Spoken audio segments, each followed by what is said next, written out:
जय हिंद स्टूडेंट्स, मैं राहुल राज और मैं आपका स्वागत करता हूं अपने इस यूट्यूब चैनल के साथ। और यह मेरा क्लास 9th का फिजिक्स का वीडियो है और ये सेकेंड चैप्टर मैं पढ़ा रहा हूं अभी फिलहाल। और इससे पहले मैंने चैप्टर 1 कंप्लीट करा चुका हूं और चैप्टर 2 का भी बहुत सारे टॉपिक्स क्लियर करा चुका हूं, जैसे Newton's first law, Newton second law, first law से related examples and second law से related formula proof, second related मतलब force equal mass in deceleration and some numericals. And साथ में इससे पहले वीडियो में फोर्स का types, contact, non contact, etc and the balance and unbalance force के बारे में न्यूमेरिकल के साथ मैं पढ़ा चुका हूं। अगर आप यह वीडियो पहली बार देख रहे हैं तो सबसे पहले जाकर प्रीवियस वीडियो भी देखिए, क्योंकि आज की क्लास में हम जो पढ़ने वाले हैं वो है लास्ट लॉ न्यूटन्स का और वह है न्यूटन्स का थर्ड लॉ। हम लोग थर्ड लॉ को देखेंगे, थर्ड लॉ से रिलेटेड एग्जांपल्स देखेंगे। देन इसके बाद हम लोग पढ़ेंगे, इससे पहले जो हम लोग पढ़ चुके थे मोमेंटम, वहां एक और टॉपिक आएगा आगे चल के, law of conservation of momentum, वो पढ़ेंगे और बुलेट रॉकेट से रिलेटेड प्रॉब्लम करेंगे। और देन ये चैप्टर क्या हो जाएगी, सेकंड चैप्टर आपकी एंड कर जाएगी। तो आप लोग बने रहिए मेरे इस यूट्यूब चैनल के साथ। मैं आपको बताने जा रहा हूं Newton's third law of motion, यानी ये तीसरा लॉ क्या है न्यूटन्स का। ओके, आते हैं नेक्स्ट। क्या होता है, जैसे मैंने फर्स्ट लॉ पढ़ा और जैसे सेकेंड लॉ पढ़ा, जितना हार्ड वो लगा होगा हम लोग को पढ़ने में, याद करने में, रिमेंबर या समझने में, उतना ये नहीं लगा। ये क्या है, सिंपल मैं बता रहा हूँ आपको एग्जांपल। मैं इस पे कहानी आप लोगों को बता देता हूँ, आप लोग सुन लीजिए कहानी। क्या होता है कि एक टीचर जाते हैं स्कूल में और वो एक स्टूडेंट को खड़ा कराते हैं, पूछते हैं बताओ न्यूटन थर्ड लॉ क्या है। कि इसे क्या पूछते हैं, बताओ न्यूटन थर्ड लॉ क्या है। ये स्टूडेंट हो गया, मान लो ये स्टूडेंट हो गया, ठीक है। तो थर्ड लॉ पूछा था इससे, तो स्टूडेंट बोलता है कि सर मुझे नहीं पता है न्यूटन थर्ड लॉ क्या होता है। What is Newton third law, sir I don't know about this. तो टीचर भी गुस्सा होता है कि इतना आसान है, तुमको पता नहीं, जस्ट मैंने कल पढ़ाया उसको। तो वो क्या करता है टीचर क्या करते हैं, उस गुस्सा से उस स्टूडेंट को एक चाटी घींच के मारते हैं उसको, ठीक है। और स्टूडेंट भी क्या रहता है, गुस्सा वाला रहता है, वो भी क्या करता है, एक चाटी घींच के देता है टीचर्स को, मतलब सिमिलर अमाउंट में, एकदम उतना ही जोर से टीचर मारा था। तब क्या हुआ इसमें देखो, एक्चुअली जितना अमाउंट से टीचर ने मारा उसको, जितना फोर्स से, उतना ही फोर्स स्टूडेंट भी टीचर को मारे। अब क्या हुआ, बट अपोजिट डायरेक्शन में। एक कोई देखो इधर से मारा ऐसे, एक कोई मारा इधर, तो क्या हुआ, इक्वल काम हुआ, फोर्स इक्वल लगा, और बट डायरेक्शन क्या था, अपोजिट था। और बोलता है वो बच्चा टीचर को, सर यही तो है न्यूटन थर्ड लॉ। तो टीचर भी कहते हैं, बच्चे लोग, आज लोग के बच्चे बहुत ही प्रैक्टिकल हो चुके हैं, एग्जाम्पल ही डायरेक्ट देते हैं। तो आते हैं, क्या होता है जब किसी भी बॉडी पे, जैसे मान लो ये फोर्स लग रहा है इस पर 10 न्यूटन, कोई दूसरा बॉडी है, ये बॉडी इस पर क्या लगा रहा है, 10 न्यूटन, इधर फोर्स लगा रहा है इस डायरेक्शन में। तो क्या होगा, यह बॉडी भी इस पर उतना ही अमाउंट में फोर्स लगाएगा, एकदम इक्वल, इधर भी वो भी लगाएगा 10 न्यूटन, 10 न्यूटन ये भी लगाएगा। लेकिन दोनों का डायरेक्शन देखो, एक का डायरेक्शन किधर है, एक का डायरेक्शन किधर है, दोनों का डायरेक्शन क्या हुआ, अपोजिट, एक इस डायरेक्शन में और दूसरा इस डायरेक्शन में। तो क्या हुआ, when a body applied to the force to another body then the another body also apply the same force but opposite in direction to the first body, this is called the Newton's third law of motion. Newton third law ये बोलता है कि आप अगर किसी force लगा रहे 10 Newton वाल पे मान लो, तो वाल भी आप पर 10 न्यूटन फोर्स लगाएगा सेम अमाउंट में बट अपोजिट डायरेक्शन में। मतलब जो एक्शन कीजिए ना उसका रिएक्शन मिल जाएगा। टीचर ने क्या किया था, एक्शन किया था, स्टूडेंट ने क्या दे दिया, रिएक्शन दे दिया। तो so it is also called the action reaction law. यानी ये क्या किया, ये बॉडी इस पर लगाया एक्शन, तो ये भी इस पर क्या कर दिया, रिएक्शन कर दिया। रिएक्शन नहीं होता क्या, तुम्हारा रिएक्शन कैसा होता है, मैंने कुछ बोला किसी को तो रिएक्ट करता है कि नहीं, रिएक्शंस। तो मेरा क्या हो गया, एक्शन, और जो रिप्लाई होता है उसको बोलते हैं रिएक्शंस बोलते हैं। तो यही है न्यूटन्स का थर्ड लॉ, जिसको हम लोग एक्शन रिएक्शन लॉ भी बोलते हैं। क्या बोलते हैं, एक्शन रिएक्शन लॉ। शॉर्टकट में क्या बोलेंगे, every action there is the opposite and equal reaction. मतलब जितने भी एक्शन होते हैं सभी के पास रिएक्शन होता है, और वो रिएक्शन कैसा होगा, अपोजिट होगा बट इक्वल होगा। जैसे अभी मैं आपको एग्जांपल्स दूंगा, you can walk on the ground easily, आप ग्राउंड पर अच्छे से चल पाते हैं। क्यों, जैसे ही आप ग्राउंड पर चलते हैं, तो ग्राउंड पर चलते हैं आप, तो ग्राउंड पर फोर्स लगाते हैं अपने इसके पैर से, लेग से फोर्स लगाए, और ग्राउंड उतना ही फोर्स आपको रिपेल करता है, वापस करता है। इसका मतलब क्या, आप फॉरवर्ड चल जाते हैं। मतलब आप जो चलने का जो प्रोसेस है, आपका वॉकिंग जो प्रोसेस है, वॉकिंग प्रोसेस में ये न्यूटन थर्ड लॉ यूज हो रहा है। क्यों, क्योंकि when you press the ground by the leg, then same amount of force applied by the ground to your leg and you can easily walk on the ground। मतलब हम लोग चलते Newton third law के कारण चलते हैं, ठीक है। जैसे मैं आपको एग्जांपल देता हूं, अगर समझ आएगा, एक बैलून फुला लेना, बैलून को, और बैलून को क्या करना, माउथ को क्लोज मत करना, हाथ से पकड़े रहना और किसी दीवार के साइड में जाकर उसको छोड़ना, और जो एयर निकले ना बैलून से, वह एयर कहां स्ट्राइक करे, दीवार पे, तो देखना बैलून ऑटोमेटिक अपोजिट डायरेक्शन में भागेगा, ठीक है। मैं एग्जांपल दूंगा ऐसा। तो ये क्या हुआ, न्यूटन थर्ड लॉ का एग्जांपल्स हुआ यहाँ पे। जैसे न्यूटन थर्ड लॉ का और एग्जांपल मैं देता हूं आपको। जैसे क्या होता है, कभी दौड़ते दौड़ते जाते हैं, टकराते हैं आप किसी चीज से, जस्ट पीछे होकर गिरते हैं, क्यों? क्योंकि उतना ही वाल्व वो लगाया था आप पे, उतना ही फोर्स लगाया था, इसलिए बैकवर्ड होकर आप गिरते हैं थोड़ा सा। ठीक है, तो आते हैं डेफिनेशन को, तब एग्जाम्पल देखेंगे क्या है, पढ़ते हैं हम लोग। When one body exert a force on the another body, then the second body also exert the equal, look here, equal and opposite force on the first body. This is called the Newton's third law. ये long process हुआ, shortcut में क्या होगा, to every action there is an equal and opposite reaction. जितने भी reaction action होते हैं सबके लिए रिएक्शन क्या है, पॉसिबल है, बट कैसा, इक्वल एंड द अपोजिट। जितने भी एक्शंस होते हैं all have the reactions, but reaction is equal and opposite in direction, so it is called the action reaction law. और एक्शन रिएक्शन लॉ के लिए बताओ, कभी एक बॉडी, अभी दो बॉडी की बात करते हैं, टू बॉडी, तो for the action reaction law there is necessary of the two body. तो ये लिखा हुआ है, action reaction always act on the two different body. एक ही बॉडी नहीं होगा, एक बॉडी अपने आप में फोर्स लगाएगा फिर अट्रैक्ट करेगा, दूसरा बॉडी नहीं, ऐसा नहीं। हमेशा ये बॉडी ए हो गया और ये बॉडी बी हो गया, मान लो ए लगाया बी पे फोर्स तो बी लगाएगा ए पे फोर्स, सेम अमाउंट में बट अपोजिट इन डायरेक्शन। तो ये हुआ आपका एक्शन रिएक्शन लॉ। अब आते एप्लीकेशंस देखते हैं, मतलब एग्जांपल्स देखते हैं जो आपके डेली लाइफ से रिलेटेड है।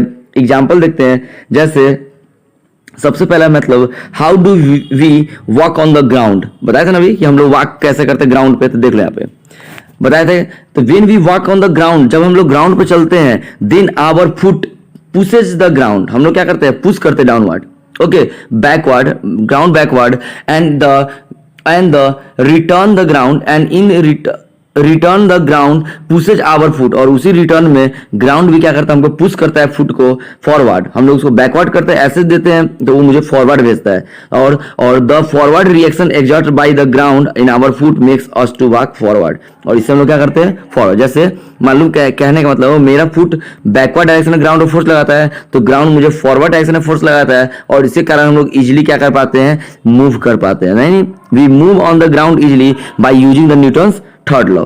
फिर से आते हैं स्विमर की बात करते हैं, आपको देखते होंगे स्विमर जो यानी पानी में जो तैरता है वो क्या करता है, अपने हैंड से देखना पानी को पीछे करता है और पैर मारता रहेगा, हैंड से क्या करता है, पानी को पीछे करता है, बाय देयर हैंड वो अपोजिट फोर्स लगाता है, देखो अपने आप बॉडी के लेग की साइड में लगाएगा और उसका बॉडी क्या होता है, फॉरवर्ड हो जाता है।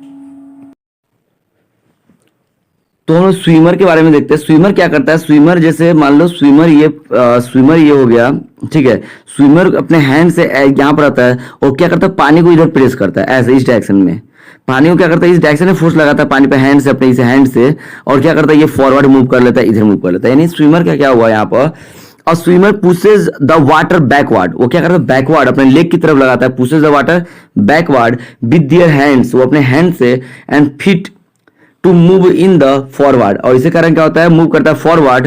It is the equal and opposite reaction to the force which pushes by the swimmer. यानी ये भी क्या हुआ, वही न्यूटन्स थर्ड लॉ का ही क्या हुआ, एग्जांपल्स हुआ। अब आते हैं हम लोग गन के रिक्वायर को देखते हैं। आप देखे होंगे गन चलाने के लिए जो भी होता है सोल्जर, वो अपने कंधा पर सोल्जर पे क्या करता है, गन का बैक पोर्शन रखता है। क्यों? क्योंकि जैसे ही फायरिंग होती है गन से, जैसे ही गन से क्या होती है, फायरिंग होती है, जैसे मान लेते हैं कुछ एग्जाम्पल बना लेते हैं एक छोटा सा गन का फोटो टाइप में, बट रियलिटी क्या पता मुझे, चलो ये हुआ। अब क्या होता है, जैसे मान लो मैं गन के बारे में समझा रहा हूँ क्या प्रोसेस होता है अंदर का, तो इसमें क्या लगा होता है, यहाँ पर ट्रिगर होता है, ट्रिगर स्प्रिंग से टाइट होता है और स्प्रिंग से एक नुकीला चीज लगा होता है इस पे, और ये बुलेट रहा है यहाँ पर, मान लो तो ये बुलेट हो गया, ठीक है। अब जैसे ही ट्रिगर आप दबाते हैं तो क्या करता है, ये लाइन, ये जो लोहा का लगा होता है आयरन का, इस पे स्ट्राइक करता है इस डायरेक्शन में, और बुलेट का निकल जाता है फॉरवर्ड, आगे निकल जाता है। तो अगर मान लो ये जो लोहा का चीज था बुलेट पर फोर्स लगाया था, उतना ही फोर्स बुलेट इस पे लगाएगा, तो ये बैकवर्ड पोर्शन, ये गन है ना, वो बैकवर्ड डायरेक्शन में मूव करता है, और इसी प्रोसेस को हम लोग बोलते हैं रिक्वायर ऑफ द गन। यानी when the bullet fire from the gun, when the bullet fire from the gun, then gun go backward या gun move backward, this is called the recoil of gun. यानी gun जब bullet चलाते हैं, bullet fire होता है तो क्या करता है, गन पीछे की ओर भागता है, बैकवर्ड मूवमेंट करता है, इसी को हम लोग बोलते हैं रिक्वायल ऑफ द गन बोलते हैं। तो हम लोग बात करते हैं ये रिक्वायल ऑफ बुलेट का, गन का कैसा एग्जांपल है यहाँ पर, तो when a bullet is fired from the gun, bullet is fire from the gun, gun the force sending the bullet forward is equal to the force sending the gun backward. जितना force लगता है bullet पे उतना ही force लगता है नीचे gun पे, और गन क्या करता है पीछे की चलता है due to high mass of the gun. अब एक चीज मैं आपको बताने की कोशिश करूंगा, यहाँ पर देखो, यहाँ पर याद करो force is equal to mass into acceleration का formula. Force is equal to mass into acceleration का फॉर्मूला, ठीक है। फोर्स इज इक्वल टू क्या होता है, सर यहाँ लिखते हैं force is equal to mass into acceleration होता है। यानी कहने का मतलब हुआ फोर्स बट्टा एक्सेलरेशन, फोर्स और एक्सेलरेशन में निकाल दो, एक्सेलरेशन इज इक्वल टू क्या हो जाएगा फोर्स बाई मास। यानी क्या हुआ, अब देखो ये एक्सेलरेशन मतलब मोशन, एक्सेलरेशन का रिलेशन मास के साथ देखो क्या हुआ, बॉडी का मास अगर ज्यादा होगा तो उसमें एक्सेलरेशन क्या होगा कम होगा, बॉडी का मास अगर क्या होगा ज्यादा होगा उसमें एक्सेलरेशन क्या होगा कम होगा। तो क्या होता है गन का मास ज्यादा होता है इसलिए उसमें एक्सेलरेशन यानी वेलोसिटी कम होता है, और बुलेट का मास बहुत ही छोटा होता है, ग्राम में होता है, तो इसका मास छोटा होने के कारण इसमें वेलोसिटी क्या होता है ज्यादा होता है, एक्सेलरेशन क्या होता है ज्यादा होता है। तो यहाँ बताने की कोशिश की गई है कि due to the high mass of the gun it move a little distance. क्या है इसमें, यह लिटिल डिस्टेंस कवर करता है।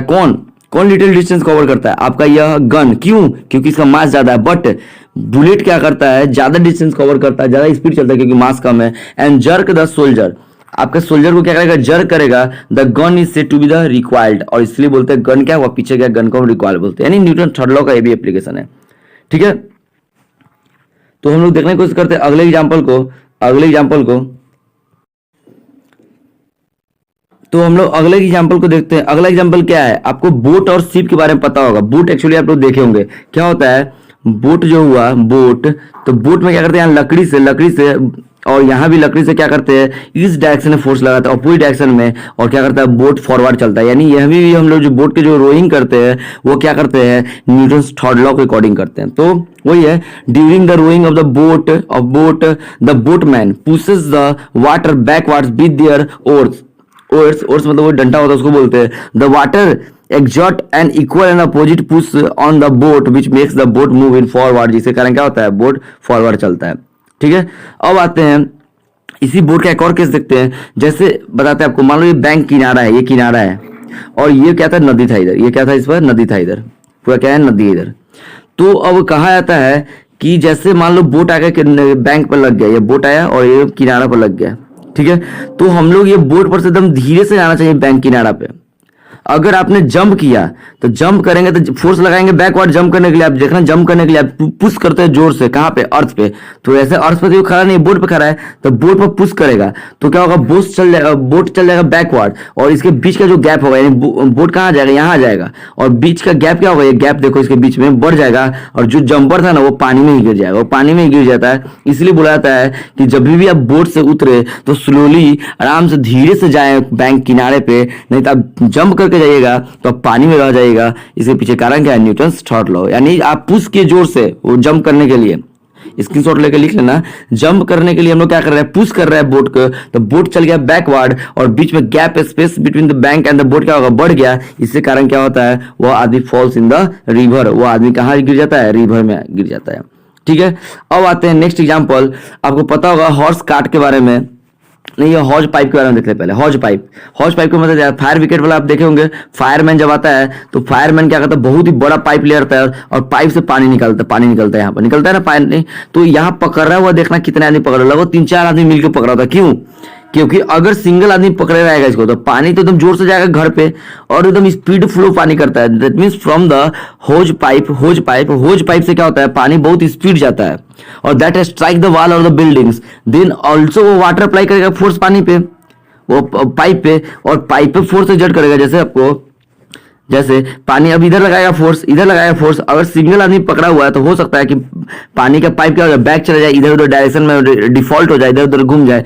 इसलिए 3-4 आदमी मजबूती से स्ट्रांगली इसको पकड़ के रखता है। क्यों, क्योंकि जैसे ही पानी इंजेक्ट करता है कहां से पाइप से तो स्ट्राइक करता है बिल्डिंग को और ये high amount of the force लगाता है, इसलिए पानी पाइप बैकवर्ड नहीं जाए और आराम से पानी पट जाए। इसलिए हम लोग क्या करते हैं होज पाइप को 3-4 आदमी मिलकर उसको पकड़ा हुआ रहता है। क्यों, तो लिखा हुआ है व्हेन अ फायरमैन, लुको यार, When a fireman hold the hose pipe, they difficult to hold. इसको difficult होता है hold में the hose pipe. क्यों?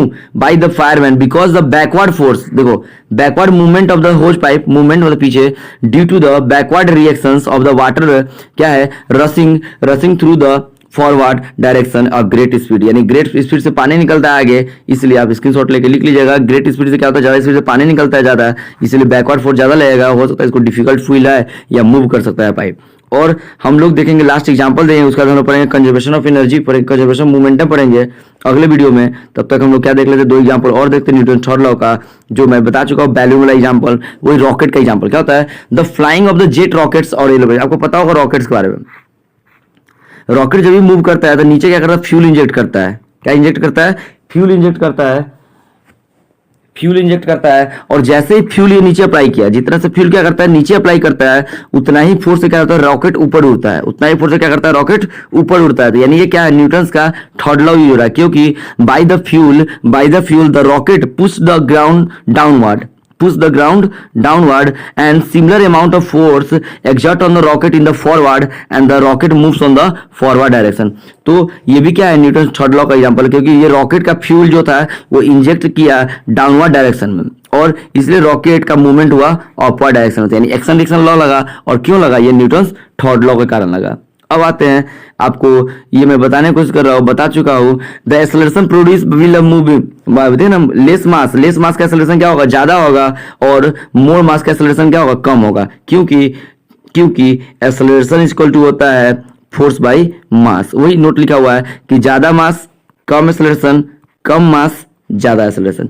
ओके गाइज, मैं आज आप लोगों को न्यूटन्स थर्ड लॉ और थर्ड लॉ से रिलेटेड एग्जांपल्स दिया, और आप आई होप आप लोग इसका नोट्स बना रहे होंगे स्क्रीनशॉट लेके। नोट्स बहुत इंपॉर्टेंट है, कब तक आप लगातार वीडियो देखेगा, एक बार वीडियो देख लीजिए, नोट्स बना लीजिए और रिवाइज वहीं से कीजिएगा। और मेरे आप अगर इस यूट्यूब चैनल के साथ बने रहते हैं तो मैं आपको 9th क्लास का फिजिक्स, केमिस्ट्री और साथ मैथ, ये सब का सिलेबस कंटिन्यू वे में कंप्लीट कराऊंगा, और धीरे धीरे वीडियो मेरा अपलोड होगा, और आप लोग भी बने रहिए और देखते रहिए मेरा इस यूट्यूब चैनल को। और तब तक वेट कीजिए अगले वीडियो के लिए। अगला वीडियो में हम लोग लॉ ऑफ कंजर्वेशन में मोमेंटम पढ़ाएंगे, और उसका प्रूफ देखेंगे और कुछ एग्जांपल देखेंगे। और ये चैप्टर मेरा शायद अब इस चैप्टर का लास्ट वीडियो आने वाला है, यानी कौन सा चैप्टर का, चैप्टर नंबर 2, उसका हम लोग पढ़ना स्टार्ट करेंगे। बहुत ही फनी चैप्टर, बहुत ही इंटरेस्टिंग चैप्टर, ग्रेविटेशंस। ओके, तब तक हम बने रहिए आप मेरे यूट्यूब चैनल के साथ। मिलते हैं अगले क्लास में। जय हिंद।